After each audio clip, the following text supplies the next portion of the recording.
Muito boa tarde a todos. Declaro aberta esta sessão de julgamento pleno do TRE do Rio Grande do Sul. Saúdo os eminentes colegas, desembargador Armínio da Rosa, desembargador Silvio Moraes, desembargador Rafael Maffini, desembargador Roberto Fraga, desembargador Gustavo de Effenteler, desembargador Thompson Flores. Saúdo o doutor Fábio Venzon, ilustre procurador regional eleitoral. Saudação ao doutor Rogério Vargas, secretário dessa sessão, secretário da área judiciária. Em seu nome, saúdo a todos os servidores do nosso TRE. Uma saudação muito especial, nossa assistência aos senhores advogados, desejando uma boa tarde a todos. Inicialmente, gostaria de fazer uma breve referência ao formato de sessão que estamos realizando nessa tarde, uma situação mista, presencial por parte de alguns membros da Corte, enquanto outros colegas, outros membros estão em seus escritórios participando virtualmente. O motivo desta sessão ter este formato misto é, obviamente, os momentos de pandemia em que cada integrante, evidentemente, faz a opção do momento do local. É uma sessão em caráter experimental, porquanto, desde março, início de março deste ano, a chegada da pandemia entre nós, estávamos adotando as reuniões virtuais. E agora estamos com todos os cuidados aqui, todos podem perceber pela imagem ali do plenário que há um distanciamento bastante grande e que realmente ainda não recomenda a composição plena neste local. Então, como disse, estamos em caráter ainda experimental, mas sem abrir mão, obviamente, de todos os cuidados e do cumprimento dos protocolos de segurança sanitária. Quero também, antes de chamar o primeiro processo a julgamento, fazer um reconhecimento público aqui à Comissão de Auditoria das Urnas Eletrônicas e Votação Paralela, que iniciou os seus trabalhos formalmente no sábado, com o sorteio das urnas, e estivemos aqui prestigiando o ato, e junto com autoridades se fizeram presentes, e inclusive com a presença do Ministério Público Federal, representado pelo Fábio Venzon, e a OAB, pelo doutor Paulo Roberto Moreira Cardoso de Oliveira. Então, eu gostaria de agradecer aqui na presença do presidente da comissão, o desembargador Gustavo de Effenteler, que está participando presencialmente dessa sessão, e também agradecer a todos os membros da comissão, Ana Moretti, Fabrício Lena, Marilene Pitres Salis, Alberto Rafael Moreira, Hermes Marcolim, Paulo Sérgio Martins, Anderson Carolo e Daniel Borges de Abreu, que fizeram um trabalho excelente, como eu disse, iniciando no sábado, com o sorteio e implantação da comissão paralela, e no domingo das eleições fizeram o trabalho durante todo o período, das 7 às 17 horas, a comissão esteve reunida, eu estive lá no local. Realmente é um trabalho que transmite à sociedade, é mais uma demonstração à sociedade da segurança e da transparência do processo eleitoral pelo Tribunal Regional Eleitoral do Rio Grande do Sul, como de resto de todos os regionais que compõem que integram a jurisdição do Tribunal Superior Eleitoral. Então, é mais uma demonstração pública de credibilidade, de transparência, assegurar a lisura do processo eleitoral e da urna eletrônica. Então, doutor desembargador Gustavo desembargador Gustavo Piafentelli, receba nossos cumprimentos. Peço que transmita aos seus colegas de comissão. Dia 29, a comissão estará novamente reunida, por ocasião da realização do segundo turno, e, mais uma vez, se terá essa comprovação pública de transparência e lisura das urnas eletrônicas e do pleito eleitoral. Bem, colegas, então... Se me permite, senhor presidente, só pontuar que no dia 28, sábado, nós estaremos de novo aqui neste ambiente, no plenário do TRE, para fazer o sorteio. Novamente ao sorteio, e eu me permito agradecer a sua menção ao trabalho da comissão da Paralela, que realmente os servidores do TRE se empenharam muito, aliás, como sempre, né? E, de minha parte, agradecer a todos os demais setores do tribunal, o agradecimento a eles da comissão eu já fiz, mas aos demais setores do tribunal que deram um apoio decisivo, como é o caso da Secretaria Judiciária, da Assessoria de Comunicação, da Secretaria de Tecnologia de Informação e da Presidência, sem dúvida, da Corregedoria. A Presidência nos deu toda a infraestrutura necessária, todo o suporte necessário, e também renovar o agradecimento à direção do Foro de Porto Alegre, na pessoa do colega juiz de direito, doutor Márcio Fraga, e da sua escrivã, doutora Sinara, né? Então, todos os setores do tribunal se envolveram, de forma que, se há algum mérito no trabalho da comissão, ele deve ser compartido com os demais setores, ao menos esses que eu mencionei. Muito obrigado. Perfeitamente. Muito obrigado. Muito oportuna a lembrança.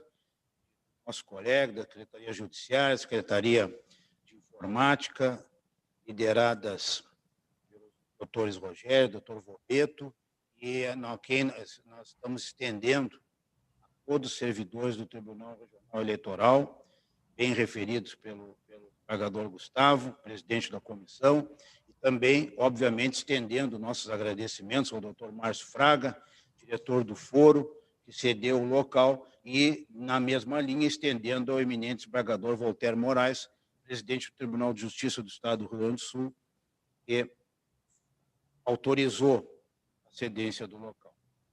Bem, então, dito isso, vamos ao primeiro julgamento da tarde. É uma preferência do Ministério Público.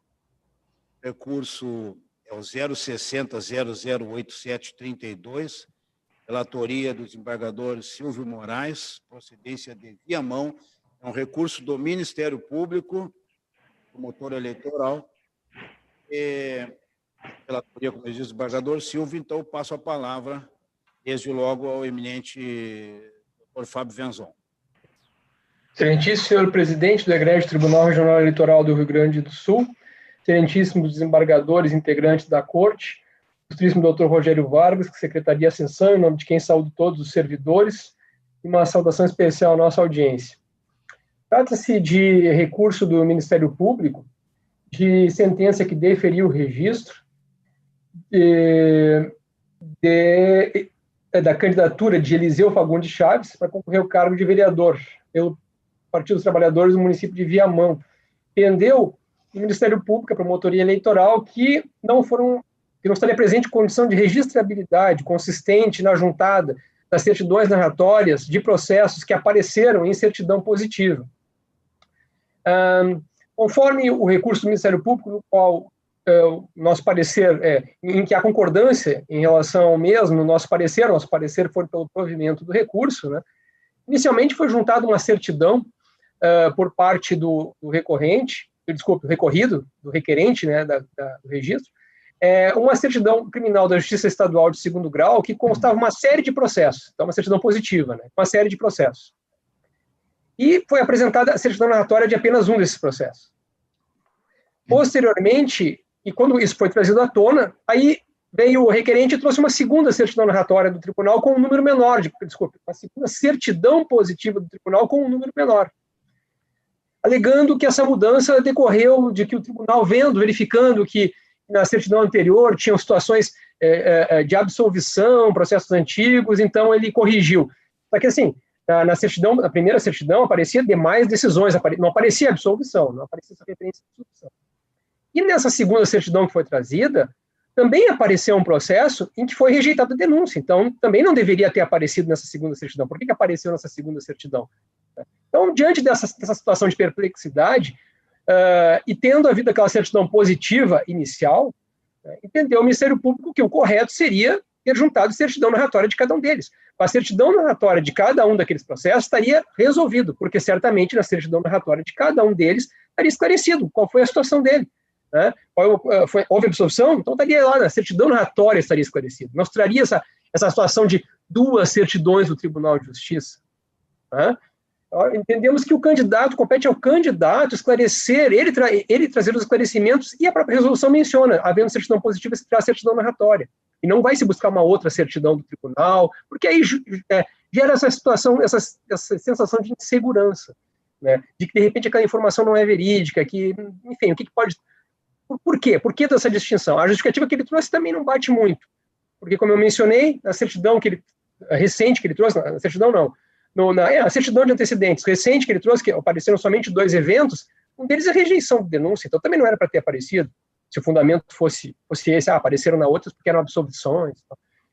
E não constava absolvição, constavam outras informações, demais decisões. Então, entendeu o Ministério Público nesse sentido. Sendo que a sentença, o juiz Ocmor menciona que teria consultado o sistema do primeiro grau, não teria visto condenação, né? Mas pode ter condenação originária no segundo grau, né?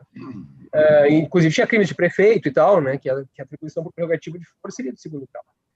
Enfim, a questão é essa, a questão é que para o Ministério Público no recurso, e o segundo grau também cede de parecer, entendemos que não foi atendida a condição de registrabilidade, pois teriam que ter sido juntadas as certidões narratórias relacionadas a todos aqueles processos onde não constava absolvição da primeira certidão positiva que foi trazida. Daí o nosso parecer pelo provimento do recurso. Bem, a palavra ao eminente desembargador Silvio Moraes. Relator. Eminente presidente Vilarinho, a minha saudação a Vossa Excelência, minha saudação a todos os demais integrantes da Corte, minha saudação ao Dr. Fábio Venzon, ao Dr. Rogério, em cuja pessoa saúdo todos os funcionários do nosso tribunal. Minha saudação também a todos aqueles que nos assistem, ao Dr. Gerson e ao Dr. Miguel, que já anunciaram que nos acompanham. Neste momento, e antes do julgamento, presidente, peço vênia para dizer, neste momento, de certo modo, histórico, porque em meio à pandemia, é a primeira vez que voltamos, ainda que parcialmente, à atividade também aí no nosso pleno do Tribunal Eleitoral. E eu não posso, nesta primeira manifestação, me calar diante desta cena maravilhosa do painel que está ao fundo aí de Vossa Excelência, onde nós estamos verificando o bom gosto e, sobretudo, este cuidado de retratar ali marcos especialíssimos sobre a história do nosso Rio Grande. Basta ver-se as missões, o monumento em cima de um local que, evidentemente, dá para identificar a Praia de Torres com os seus marcos, os seus morros, né? Ao fundo, o nosso Guaíba, no meio, o prédio do nosso tribunal, a usina do gasômetro e, evidentemente, ao fundo, o mar que banha ao redor do nosso estado do Rio Grande do Sul. Então, realmente é significativo, quero cumprimentá-lo realmente pelo bom gosto e pelo quanto retrata ali, né, um pedaço significativo da história do Rio Grande. E também quero aproveitar para me congratular com todos, né, com a direção do tribunal, com todos os juízes do pleno e, sobretudo, com estes competentíssimos servidores do Tribunal do Rio Grande do Sul, do Tribunal Eleitoral do Rio Grande do Sul, e todos hoje alvos, como já mencionado pelo nosso presidente, de um reconhecimento público por órgão da imprensa quanto à eficiência do processo eleitoral que acabamos de, no seu primeiro turno, vivenciar. Então, em verdade, estamos todos de parabéns. Com relação ao voto, o que ocorreu neste caso? Em verdade, foi trazida pelo candidato, em primeira instância, as certidões normais, né, exigidas para o atestado da sua capacidade de concorrer ao pleito, né? E ali constavam 5 processos no Tribunal de Justiça, num primeiro momento, e que ele, certamente através de seu advogado, diligenciando, traz no curso da demanda ainda em primeiro grau uma certidão em que daqueles 5 remanescem apenas 2. Deste exame verifiquei que sim, continuava um processo, ainda sem maior esclarecimento, e o outro, segundo, se referia ao recurso especial de um deles. Mas a juíza, diligentemente, acaba lá, sob sua jurisdição, fazendo um exame em primeiro grau, onde verifica que não existe condenação e acaba provocando a sentença. O processo, então, na verdade, e constatei isso aqui também, que depreende-se que a ação de impugnação manejada pelo Ministério Público Eleitoral contemplou apenas a ausência de certidão criminal fornecida pela Justiça Federal de primeiro grau e possível inelegibilidade prevista na linha G do inciso 1, né, parágrafo do artigo 1º da LC 6490. Estes pontos foram superados. O que está remanescendo? Apenas esta aparente desinformação ou o desencontro das informações a partir das certidões exaradas pelo Tribunal de Justiça. Tanto que a questão controvertida diz isto: o TJRS emitiu nova certidão, tendo em conta que a certidão de folhas 8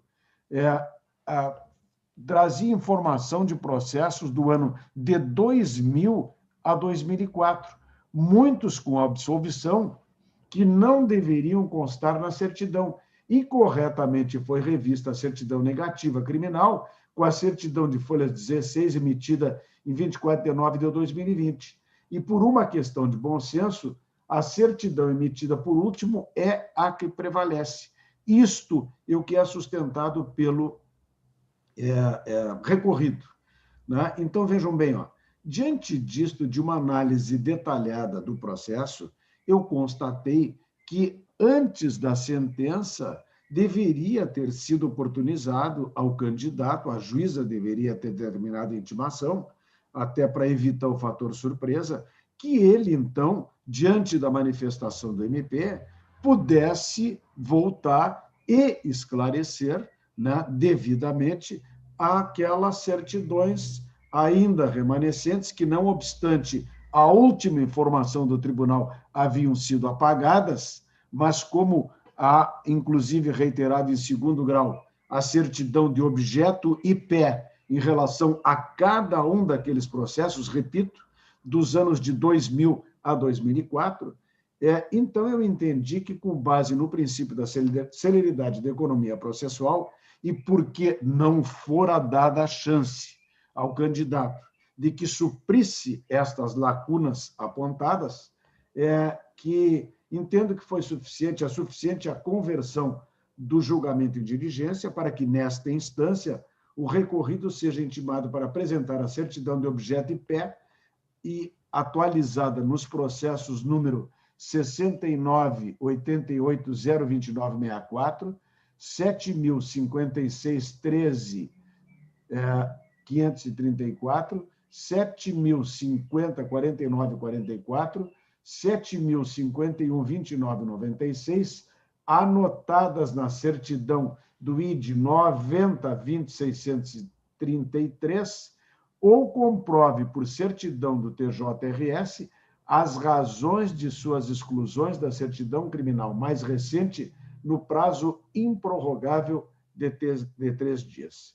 Portanto, diante da dúvida que se estabeleceu, eu estou votando pela conversão do julgamento em diligência. Aliás, penso que este também é o zelo do Dr. Fábio Wenzon, né, para que realmente se comprove as razões das exclusões das certidões criminais mais recentes. Estou, por isso, concedendo o prazo de 3 dias improrrogável ao candidato nesta seara, em nome da celeridade, com vistas a que realmente se possa aferir se está ele inelegível ou não. Então, este é o voto, eminente presidente, no sentido da busca, né, dos esclarecimentos devidos a respeito deste imbróglio que surgiu entre duas certidões do próprio Tribunal de Justiça. É como eu estou propondo à Corte a orientação do meu voto. Perfeitamente. Eu consulto, então, a todos os colegas que estão de acordo com a proposta do eminente relator pela conversão do julgamento em diligência. Então, estando todos de acordo, então, por unanimidade, determinaram a conversão do julgamento em diligência para que, nesta instância, o recorrido seja intimado a apresentar as certidões de objeto atualizadas, os processos anotados nas certidões de ID 90-20-633 ou comprove, por certidão do TJ do Rio Grande do Sul, Tribunal de Justiça do Rio Grande do Sul, as razões de sua exclusão da certidão criminal mais recente, no prazo improrrogável de 3 dias. Publicação do acórdão na próxima sessão de julgamento.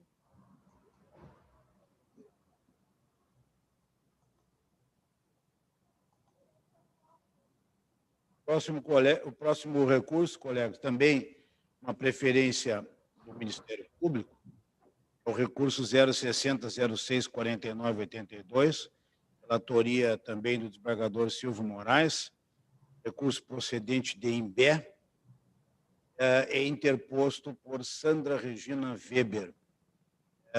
Eu passo, então, a palavra ao eminente procurador eleitoral, doutor Fábio Venzon.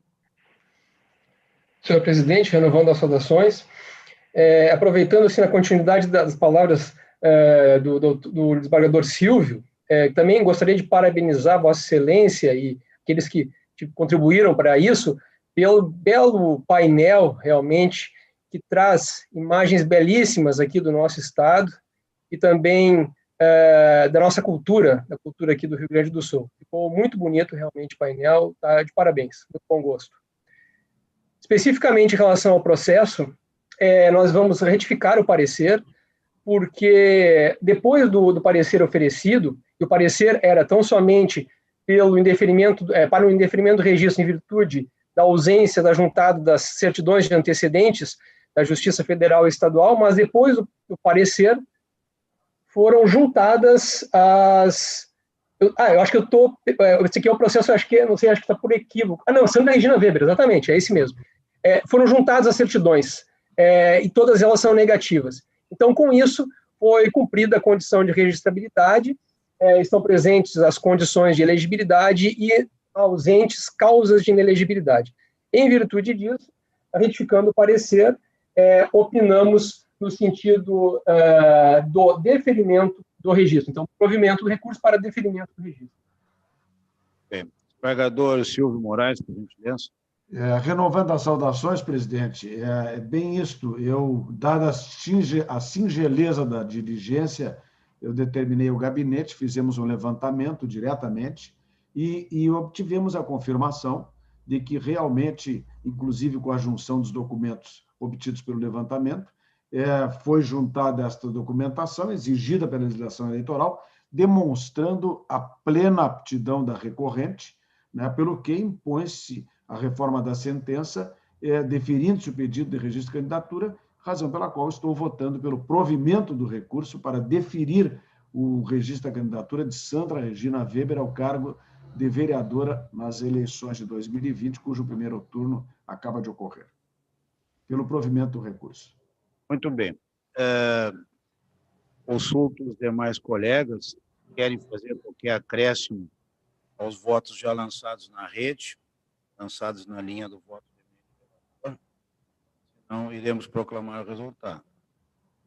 Havendo qualquer pedido de acréscimo, então, recurso 060-06-49-82, da procedência do Imbé, à unanimidade, deram provimento ao recurso ao efeito de deferir o registro da candidatura. Publicação do acórdão na próxima sessão de julgamento. Colegas, então, vamos passar. Curso com destaque na tarde, também um pedido de preferência do Ministério Público Eleitoral e pela Procuradoria. E é o recurso 060019306, relatoria desembargador Thompson Flores, procedência de Rolante. Passo a palavra ao ilustre doutor Fábio Venzon. Senhor presidente, renovando as saudações, neste processo, inicialmente, nós oferecemos um parecer no qual, porque houve aqui o indeferimento do registro recorrente ao candidato e houve um indeferimento do registro pela ausência de condição de elegibilidade, que seria o pleno exercício dos direitos políticos, porque haveria condenação criminal transitada em julgado.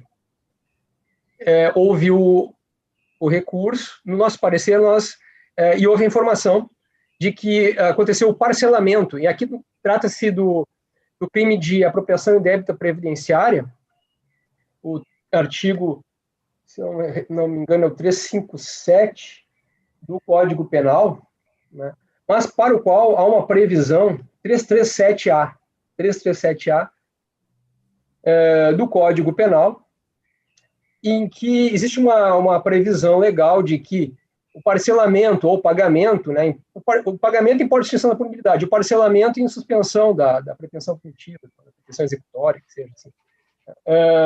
E aí foi informado que realmente houve o parcelamento, E a jurisprudência do TSE, ela é no sentido de que esse parcelamento nessa situação, ele, exatamente por ter essa previsão de suspensão da pretensão punitiva, ele importa em restabelecer os direitos políticos. Então, afasta-se, assim, faz presente novamente a condição de elegibilidade. Acontece que o mesmo fato, que é a condenação criminal, né, ele importa quando transitado em julgado em ausência de condição de elegibilidade, essa ele possui agora, mas importa na causa de inelegibilidade do artigo 1º, inciso 1, a linha E, da Lei Complementar 6490. O mesmo fato tem consequências jurídicas diversas, tem incidência de normas distintas, não é? E neste caso, e a causa de inelegibilidade, ele é sempre por um período superior à suspensão dos direitos políticos. Porque a causa de inelegibilidade, ela inicia com a decisão colegiada, a suspensão dos direitos políticos com o trânsito em julgado. A suspensão dos direitos políticos cessa com o cumprimento da pena. A causa de inelegibilidade vai até 8 anos depois do cumprimento da pena. A causa de inelegibilidade ele é bem superior ao período antes e depois da suspensão dos direitos políticos. Bom, a sentença, nesse ponto, ela foi omissa, porque ela não considerou, ela não fez qualquer referência, e ela sabia, tanto é que ela mencionou que ele estava com os direitos políticos suspensos por condenação criminal, e aqui esse crime é crime contra a administração pública, está dentro dos crimes contra a administração pública, e os crimes tributários também são encarados dessa maneira, né, e esse especificamente está dentro de um capítulo, né, próprio, né, mas a juíza sabia disso, porque este fato ele estava demonstrado através da certidão que foi trazida, certidão narratória trazida nos autos, onde lá constava o tipo penal, constava a informação do trânsito em julgado, e ainda não havia o cumprimento da pena. Como não há o cumprimento da pena, agora está parcelado, mas o cumprimento da pena só vai ocorrer agora com a extinção da punibilidade quando do implemento desse pagamento, né? Então, a juíza já estava ciente, a juíza ou o juiz, não recordo agora, mas já estava ciente dessa causa de inelegibilidade com base em fatos que estavam já nos autos. Aqui no parecer não se trouxe nenhum fato novo. O fato já estava nos autos com base nos documentos ali existentes, né? E o requerido pôde se defender deles naquele momento, no momento antes da sentença, né? Então, o que nós podemos dizer aqui é que houve uma omissão por parte da sentença, porque aqui incide uma causa de inelegibilidade. Veja bem, ainda não houve o cumprimento da pena. Se não houve o cumprimento da pena, da decisão colegiada, antes mesmo do trânsito em julgado, que condenou por esse crime, até o cumprimento da pena, até 8 anos depois do cumprimento da pena, ele vai estar inelegível. Então, ele se encontra inelegível neste momento. Neste momento, ele se encontra inelegível. E nem se poderia dizer que o fato dele estar parcelando isso iria suspender essa inelegibilidade, porque isso decorre tão somente da condenação pelo órgão colegiado. Tanto que a condenação criminal pelo órgão colegiado, ela é passível de recurso que não tem efeito, que tem efeito suspensivo. Atualmente se entende que tem efeito suspensivo. O recurso já foi e voltou à jurisprudência nesse sentido, né? No sentido que poderia executar desde logo, mas agora, é onde eu sei, voltou. E se entende que tem efeito suspensivo o recurso. Então, mesmo com efeito suspensivo, o recurso criminal, ele continua com seus efeitos para tornar uma pessoa inelegível. Nunca se discutiu isso, mesmo no momento que se entendia que, então, que o recurso não tinha... Todas as vezes que se entendeu que o recurso não tinha efeito suspensivo, recurso de condenação criminal, nunca se questionou que o fato do recurso ter efeito suspensivo, isso suspenderia o efeito de impedir, de torná-lo inelegível. Nunca se discutiu isso. Então, nessa situação seria a mesma coisa. Ou seja, existe lá a condenação por órgão colegiado e só vai cessar 8 anos depois do cumprimento ou extinção da pena. Este é o momento de cessação. Então, não cessou ainda. Mas, bem, então a discussão é, mas o Ministério Público está trazendo isso nesse momento, como eu referi. O fato já estava demonstrado antes. O que se pode entender, e também não há violação à ampla defesa, nem contraditório, porque depois do parecer foi aberta a vista ao requerente e ele pode se manifestar a respeito. Isso, com certeza, não pode haver violação à ampla defesa contraditória. Mas o que se pode entender aqui, nesse caso, se for o caso, e o Ministério Público não se opõe a isso, é que, e até ele menciona, o requerente menciona isso subsidiariamente, é que se anule a sentença, ele gostaria que baixasse a origem os autos. Mas, nesse caso, a questão é de ordem pública. Não é? A questão é de ordem pública e cabe ao juiz conhecer de ofício. O fato estava lá, deveria ter sido conhecido na sentença. Não foi mencionado. Então, omissão, nulidade da sentença. E essa nulidade é daquelas que, estando com madura causa, permite o julgamento pelo segundo grau, porque é o inciso 4 daquele parágrafo 3º, acho que do artigo 1031 do CPC, né, em que permite o julgamento pelo segundo grau, quando a causa estiver madura, em caso de sentença anulada por deficiência ou ausência de fundamentação. É exatamente a hipótese. Né. Então, nos parece que a causa está madura, mas também não haveria oposição do Ministério Público, que se entendesse que é o caso de voltar para a origem, dar oportunidade. Mas o certo é que a sentença, nesse ponto, ela foi nula, ela deixou de se manifestar a respeito de e não nos parece que, existindo uma hipótese que possa ensejar o indeferimento do registro, não vai se analisar as outras. Até porque acontecem coisas como está acontecendo nesse momento. Né? Ou seja, essa hipótese aqui foi afastada, mas existe a outra. Tanto que nas sentenças os juízes sempre mencionam, olha, aqui está faltando a comprovação da alfabetização, aqui falta documento, aqui falta isso. Os juízes mencionam todas as hipóteses que podem ensejar o indeferimento, e não quando tem uma, deixam de analisar as outras. Não, são analisadas todas elas. Assim deve ser. Não aconteceu nesse caso. Então, em havendo essa nulidade da sentença, o que nos parece que seria, que o Ministério Público não aceita, é que uma pessoa que está inelegível, ele até pode fazer alguma outra, caso se entenda, ele teve a oportunidade de se defender já, de dizer por que ele estaria elegível e por que essa causa de inelegibilidade não se aplica a ele. Já teve a oportunidade, depois do parecer. Né? Então, o Ministério Público só não aceita que uma pessoa que está inelegível em virtude de um crime cometido, de uma condenação criminal, ele vai ter o registro deferido porque a sentença não analisou. Aí volta a frisar também, questão de ordem pública, tanto que pode ser conhecido de ofício, né? Então o registro de candidatura, as inelegibilidades são uma questão de ordem pública, tanto que pode ser conhecido de ofício, tanto que qualquer pessoa pode chegar e trazer a notícia de inelegibilidade. E sendo assim, não há que se falar em violação ao princípio da reformácio impédios, porque aí trata-se de questão de ordem pública. Né? Então, o parecer do Ministério Público é nesse sentido, que até assim, acho que, talvez até complementando, sim, mas no sentido de que, se for o caso, que se anule a sentença, mas que já se julgue, ou se entender que é o caso de baixar a origem, que se baixe a origem, mas que não seja deferido esse registro desde logo, porque existe essa causa de inelegibilidade. Esse é o parecer. Bem, Desembargador Thompson Flores. Presidente, a pessoa de Vossa Excelência, cumprimento todos os integrantes, e desde já não poderia, como já disse na outra oportunidade, né, quando tivemos a solenidade uma semana atrás. Queria cumprimentá-lo pela nova decoração, esse painel magnífico que retrata todo o nosso Rio Grande está aqui presente. Parabéns. Aos eminentes, outro representante do Ministério Público Eleitoral, aos advogados que estão à distância, e à nossa audiência, e ao doutor Rogério Vargas, a equipe tem funcionado primorosamente. Caso contrário, sequer poderíamos estar fazendo essas sessões. Senhor presidente, eu vou ler o meu voto, que não é muito extenso. Quero cumprimentar o eminente Procurador-Geral da República, sempre brilhante, mas eu vou pedir licença, Sua Excelência, para divergir em parte do seu parecer. O recurso é tempestivo, de modo que passo ao exame do mérito.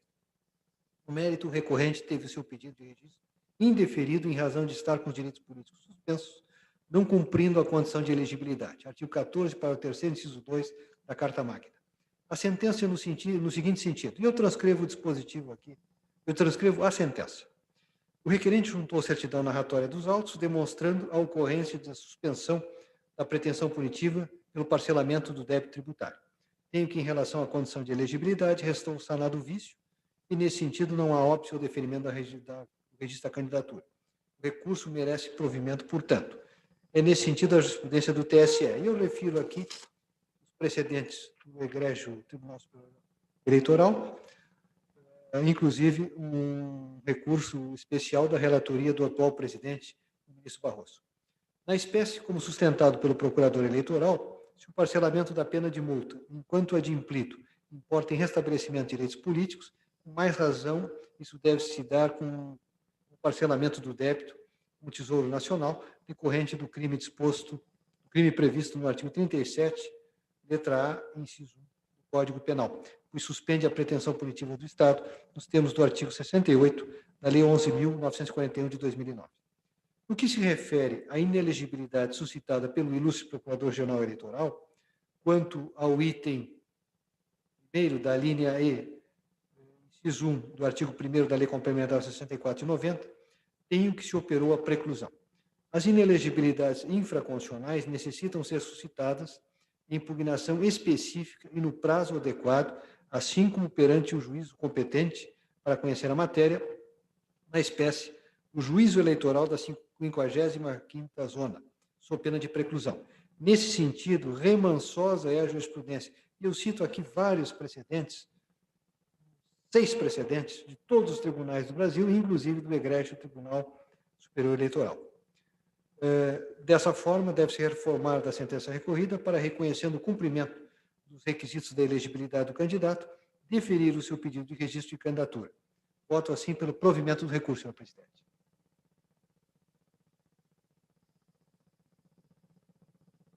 Concluiu o voto, eminente relator. Sim, senhor presidente. Os demais colegas já lançaram voto na rede, na linha do voto do eminente relator. Se alguns colegas desejam fazer qualquer acréscimo à sua manifestação de voto.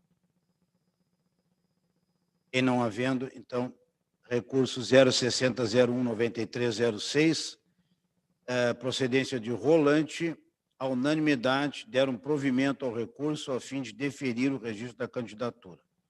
Aplicação do acórdão na próxima sessão de julgamento.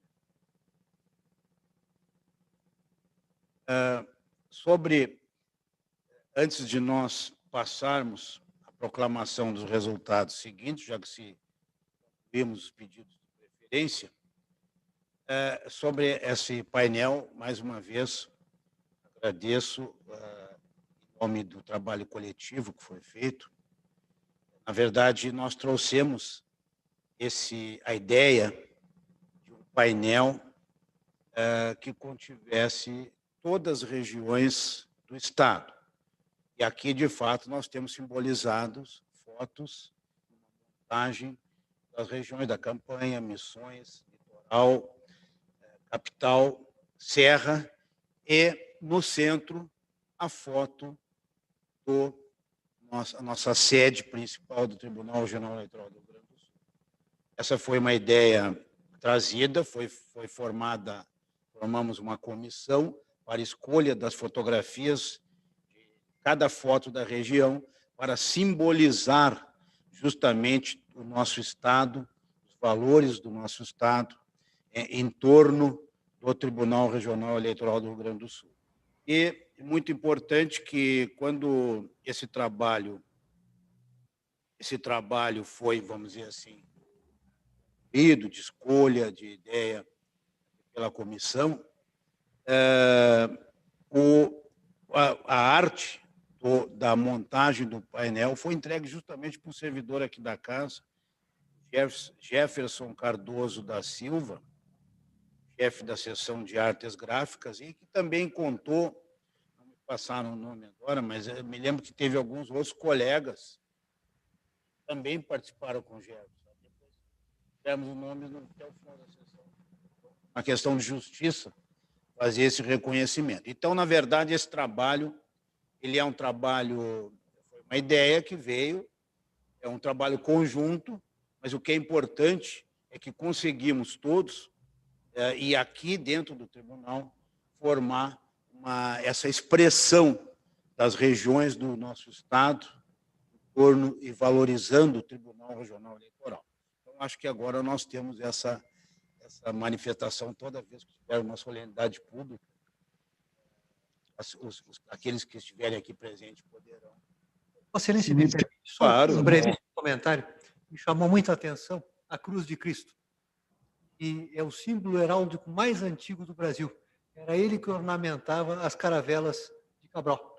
Inclusive, no brasão da nossa cidade, da nossa grande Porto Alegre, ela figura justamente a Cruz de Cristo, que é o símbolo heráldico mais antigo do Brasil. Então, parabéns. Vossa Excelência e a sua equipe, naturalmente, foram muito felizes. Essa é como eu disse, Jefferson, nós demos a ideia. Nós queremos fotografias de todas as regiões. Formar esse painel, escolhemos a foto junto com a ajuda dos colegas aqui, com uma comissão formada, e essa montagem é mérito da equipe aqui do Jefferson e de seus colegas, que eles fizeram a montagem, claro, nos submeteram, e realmente, em termos de montagem, nós não mexemos em nada, porque a arte atingiu os propósitos que se buscava. Então, mais uma vez, parabéns a todos envolvidos, e, na verdade, quem está de parabéns somos todos nós. Se me permite, presidente, fiquei... Ministério Público, advogados, se me permite, muito envaidecido também com o registro daqueles gaúchos ali a cavalo, né? Realmente a nossa tradição, mas marca muito também o Pampa, né? Onde se situa lá a minha Dom Pedrito, né? Então, olhando o painel, realmente fiquei muito envaidecido por esta, realmente, a abrangência de todo o Estado está ali bem demarcada. O terceiro da esquerda para a direita não é Vossa Excelência ali, doutor Silvio? Pois eu fiquei na dúvida, penso que sim. Todos nós estamos, de um modo ou outro, representados nesse painel. Eu tive, na minha modesta colaboração na escolha das fotos, desta da campanha, esta aqui, porque esta aparece os cachorros. Como todos os colegas sabem, meu vínculo com os animais, em especial com o cachorro, não poderia deixar de ter cachorros eles que são tão leais, tão fiéis, principalmente os homens de campo. Isso aqui são cachorros trabalhadores, devem ser ovelheiros. Senhor presidente. Pois não. Eu ainda não havia tido a oportunidade de cumprimentar e enaltecer o trabalho publicamente. Realmente está maravilhoso e me chama muito a atenção esse conjunto de 6 cavalariços, 6 gaúchos, né? Porque dá a impressão de que eles estão olhando para todo o resto do Rio Grande do Sul. Todas as regiões. Essa montagem do Jefferson e da eu equipe acho, dele... Esta parte da fotografia, do painel, é muito eloquente, né? Os gaúchos olhando para todo o Estado. Né? Sem dúvida. Meus parabéns a toda a equipe. Está realmente maravilhoso o painel. Esse mérito muito bem observado. Jefferson e sua equipe, seus colaboradores, tiveram que eles fizeram essa montagem. Senhor presidente. Pois não. Senhor presidente, né? Senhor presidente, muito rápido, senhor presidente, né? Só o hábito, né? Como nós estamos presencial aqui e os colegas estão virtual. Vossa Excelência falou, fui procurá-lo aqui na bancada. Senhor presidente, minha saudação a Vossa Excelência, a todos que compõem essa sessão, Procuradora Regional Eleitoral, doutor Rogério, aqueles que nos assistem. Senhor presidente, eu tive a satisfação de domingo estar nessa casa aí e ver esse painel de frente. Eu fiquei encantado. A primeira atitude que eu fiz foi tirar uma foto e mandar para os colegas e mandar para minha esposa aqui. Os parabéns ao senhor, à equipe, a quem fez, ao Jefferson, a todos que participaram desse evento aí, dessa montagem. Senhor presidente, consultando aqui as minhas anotações, amanhã faz exatamente 8 meses que eu comecei a fazer trabalho online. Dia 18 de março foi o dia que eu comecei a trabalhar em casa. 8 meses nós estamos nessa pandemia, por isso que essa sessão é histórica. 8 meses, senhor presidente. Obrigado, senhor presidente. Muito bem. Bem, colegas, então, dando seguimento à nossa sessão, aos julgamentos, nós concluímos os pedidos de preferência e agora daqui temos que proclamar os resultados seguintes. Esses julgamentos daqui, do processo número 4 da pauta até o final, são processos que as decisões são unânimes, inclusive com um parecer na linha do parecer do Ministério Público. Ainda assim, se os colegas quiserem fazer qualquer destaque, quando eu for chamando os processos para proclamar o resultado, os colegas podem, evidentemente, interromper, que o destaque será analisado por toda a Corte. Bem, então, dando esse seguimento, recurso 060020276 de Butiá era um provimento unânime para indeferir o registro da candidatura. Publicação do acórdão na próxima sessão. Recurso 060047758, procedência Bento Gonçalves, negaram provimento ao recurso unânime. Publicação na próxima sessão. Recurso 060041741, procedência Riozinho, rejeitar os embargos de declaração, unânime. Publicação na próxima sessão. Recurso 060011460, procedência Unistalda. A unanimidade negaram provimento. Publicação na próxima sessão. Recurso 060084505, procedência Porto Alegre, deram provimento unânime para deferir o registro da candidatura. Publicação na próxima sessão. Recurso 060014831, procedência Balneário Pinhal, negaram provimento unânime. Publicação na próxima sessão. Recurso 060025945, procedência Tapejara, deram parcial provimento apenas para afastar a sanção por litigância de má-fé, mantendo a sentença de improcedência, unânime. Publicação na próxima sessão. Recurso 060027716, procedência Três Coroas, não conheceram, unânime. Publicação na próxima sessão. Recurso 060027898, procedência Três Coroas, a unanimidade não conhecer dos recursos, unânime, publicação na próxima sessão.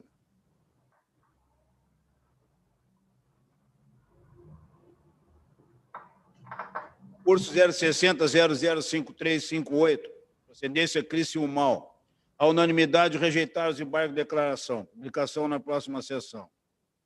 Recurso 060039445, procedência Aceguá, rejeitar os embargos declaratórios. Unânime.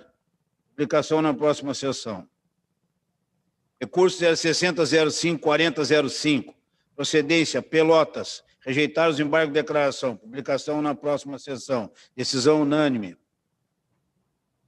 Recurso 060016541, procedência Soledade. A unanimidade negaram provimento. Publicação na próxima sessão. Recurso 060018632, procedência São Gabriel. A unanimidade deram provimento para fins de deferir o registro da candidatura. Publicação na próxima sessão. Recurso 0600111/65, procedência Jaguarão, deram provimento ao recurso para indeferir o registro da candidatura. Publicação na próxima sessão. E, finalmente, recurso 060039495, procedência de Riozinho, negaram provimento aos recursos, unânime. Publicação do acórdão na próxima sessão. Bem, colegas, resta publicarmos os acórdãos julgados ontem. Não são muitos. Vou localizá-los aqui.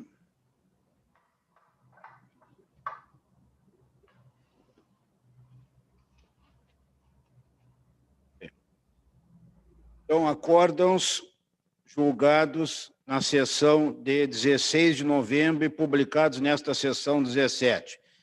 Acórdãos relatados pelo desembargador Armínio da Roça. 060009781, 060040604. Acórdãos relatados pelo desembargador Silvio Moraes. 060046925, 060070216. Acórdãos relatados pelo desembargador Miguel Ramos. 060020926, 060046966. Acórdãos relatados pelo desembargador Fraga. 060015505, 060027060. Acórdãos relatados pelo desembargador Diefenteller. 060024034 e 060069979. E, por fim, o acórdão relatado pelo desembargador Thompson Flores, 060020797. Antes de encerrar, colegas, eu tenho que dar ciência de uma portaria da nossa direção-geral, firmada pelo doutor Josemar dos Santos Regos, diretor-geral do Tribunal, que autorizou a participação dos servidores Vital Capelari Corrente, Herbert Dias Miranda, Ana Gabriela de Almeida Veiga, Ana Gabriela de Almeida Veiga, Gustavo Lotufo Stradolini, Rogério da Silva de Vargas, Francisco Alexandre Bertolo Cauch, Daniel Vobeto, Kleber da Silva Moreira, Fabrício Caetano Prestes, Magda Stoll Andrade, João Marcelo Long Malheiro da Graça e Débora Carmo Vicente, e aí se seguem a direção de todos os setores que os colegas aqui chefiam ou são secretários, e resolve, o senhor diretor-geral, autorizar a participação dos servidores Ana Cristina Montenegro Moretti e Reinaldo Miranda Castro, gestores da Comissão de Auditoria de Votação Eletrônica para as Eleições Municipais de 2020, do Serviço SOS, eleitor 2020, em autorizar a participação dos nucléolos, conforme relação encaminhada pela Secretaria de Informação anexa,